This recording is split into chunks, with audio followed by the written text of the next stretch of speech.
Hello everyone, my name is Menglei Duan and welcome to my course project presentation. I entitled it as Characterize Forest Structure of Transitions between Main Successional Stages. As you may know from this title, this project is in the field of forestry, ecology, and remote sensing. Okay, let's start. Let me briefly introduce background first. Tropical dry forests are dominated by deciduous species such as trees and lianas. Tropical dry forests contain a wealth of biodiversity and essential habitats for wildlife. In combination with other tropical ecosystems, they play a key role in global climate regulation and the carbon cycle. Secondary succession is the natural ecological regeneration.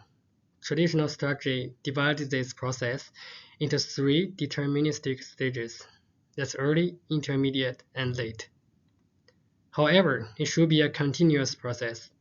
Here, we call it in an ecological term, transition.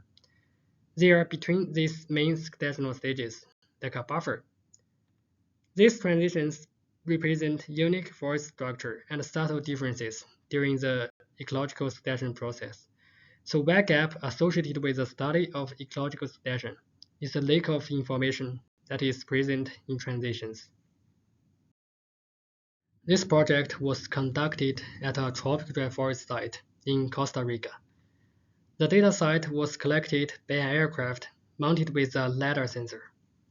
I selected 27 plots with the size of 45 by 45 meters, distributed in intermediate, transition, and late.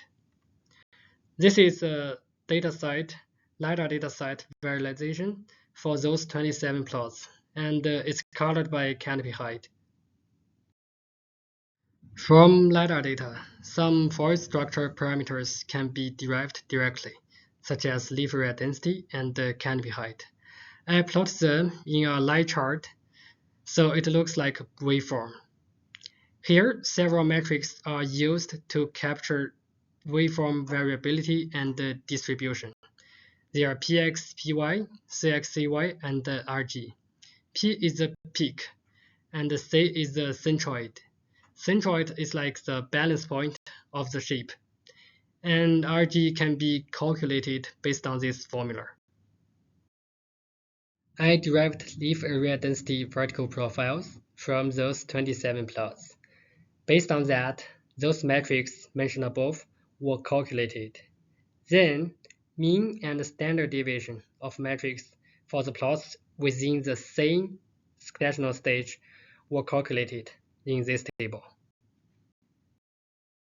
These are four volume plots with ladder metrics and succession. First of all, it's very clear to see that Cx is decreasing with successional stages. The main reason is that in the intermediate stage, trees are infested by lianas seriously, which causes the overestimation of leaf area density, because lianas also have leaves. And Cx is actually the mean value of leaf area density, so that's why. Similarly, we can also see that there's a very obvious increase in Cy with successional stages. It's also easy to understand because trees are growing along the successional path. But in contrast, I cannot say there is any obvious changes or variations in Px and Py with the successional stages. Probably in the next, I'm going to run an ANOVA test to see its p-value and to see how it looks. Besides, this scatter plot links the Rg to the leaf area density. There's a clear distinction between the intermediate and the late stage.